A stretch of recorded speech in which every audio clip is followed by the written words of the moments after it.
সম্প্রতি নিউ ইয়র্কে চট্টগ্রাম জাতীয়তাবাদী ফোরামের উদ্যোগে জাতীয় সংসদ সদস্য আবু সুফিয়ানের সংবর্ধনা ও মতবিনিময় সভা অনুষ্ঠিত হয়েছে। নিউ ইয়র্কে আয়োজিত এ অনুষ্ঠানে প্রবাসী বাংলাদেশি নেতাকর্মী ও বিশিষ্ট ব্যক্তিরা অংশগ্রহণ করেন। মাওলানা আবুল কালামের দোয়ার মাধ্যমে অনুষ্ঠান শুরু হয়। অনুষ্ঠানে সভাপতিত্ব করেন বিএনপির জাতীয় নির্বাহী কমিটির সদস্য জনাব মিল্টন ভূঁইয়া। অনুষ্ঠানে প্রধান বক্তা হিসেবে বক্তব্য রাখেন বিএনপির জাতীয় নির্বাহী কমিটির সদস্য জনাব আব্দুল লতিফ সম্রাট। গেস্ট অব অনার হিসেবে উপস্থিত ছিলেন বিএনপির জাতীয় নির্বাহী কমিটির সদস্য জনাব জিল্লুর রহমান জিল্লু। এ সময় আরও উপস্থিত ছিলেন অ্যাডভোকেট খায়রুল বাশার, ছাইদুল হক, তারিকুল্লাহ দীপু, সারোয়ার্দী, সিপিএ সারোয়ার জামানসহ বিএনপি ও অঙ্গসংগঠনের নেতাকর্মী এবং কমিউনিটির বিশিষ্ট ব্যক্তিরা। অনুষ্ঠানে বক্তারা বাংলাদেশের চলমান রাজনৈতিক পরিস্থিতি, প্রবাসীদের ভূমিকা এবং দেশের গণতান্ত্রিক অগ্রযাত্রায় প্রবাসী বাংলাদেশিদের অবদান নিয়ে আলোচনা করেন। পাশাপাশি পারস্পরিক মতবিনিময়ের মাধ্যমে প্রবাসে দলীয় নেতাকর্মীদের ঐক্য ও সম্প্রীতি আরও সুদৃঢ় করার উপর গুরুত্বারোপ করা হয়। ওনাদের কাছ থেকে অনেক কিছু জানতে পারি, শিখতে পারি। আমাদের অনেক চাওয়া পাওয়া থাকে, সেই চাওয়া পাওয়া ওনাদেরকে বলি, এবং আমাদের প্রবাসীদের চাওয়া পাওয়া আমাদের মাননীয় প্রধানমন্ত্রী তিনি নিজেও জানেন। তিনি নিজেও প্রবাসী, আমাদের মতো ছিলেন, দীর্ঘদিনের প্রবাসী, বাধ্য হয়ে প্রবাসী ছিলেন।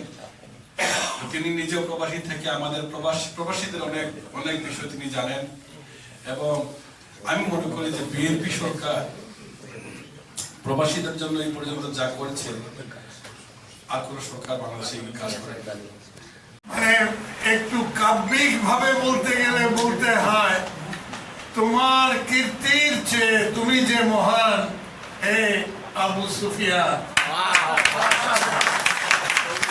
আমি শুধু এতটুকুই বলবো যে আমাদের জন্য অনুকরণীয়, ভবিষ্যৎ প্রজন্মের জন্য রাজনীতিটা করি মানুষের জন্য, দেশের জন্য, দেশের এবং মানুষের কল্যাণ সাধনে হবে রাজনীতির মূল কথা। আমরা যাতে এই লক্ষ্যে আমরা নিজেদেরকে যাতে স্থির রাখতে পারি, আমাদের জন্য দোয়া করবেন। আমরা যাতে সঠিক পথে থেকে আপনারা যেভাবে মাথা উঁচু করে বাংলাদেশ জাতীয়তাবাদী দলের পক্ষে কথা বলেছেন, মিছিল করছেন, মিটিং করছেন, মানববন্ধন করেছেন, আমাদের কোন কর্মকাণ্ডে যাতে আপনাদের বিদেশের মাটিতে মাথা নত করতে না হয়, মাথা যাতে হেড না হয়, সেইভাবে দোয়া করুন। আমরা যাতে আমাদের সম্মান অক্ষুণ্ণ রাখতে পারি, আমরা যাতে সেভাবে দেশের জন্য কাজ করতে পারি, আমাদের জন্য দোয়া করবেন। কি করছেন? সবার আগে বাংলাদেশ, সবার আগে বাংলাদেশ, সবার জন্য বাংলাদেশ, এই স্লোগানকে মনে হৃদয়ে ধারণ করে উনি কাজ করে যাচ্ছেন। জনগণকে সাথে নিয়ে জনগণের জন্য আমাদের কর্মকাণ্ড এটা আমরা পরিচালিত করছি। ষড়যন্ত্র হবে, চক্রান্ত হবে, কিন্তু আমাদের নিয়ত যদি ঠিক থাকে, আমাদের মাননীয় প্রধানমন্ত্রী যেভাবে এগিয়ে যাচ্ছেন, ইনশাআল্লাহ সাফল্য আমাদের কাছে আসবে।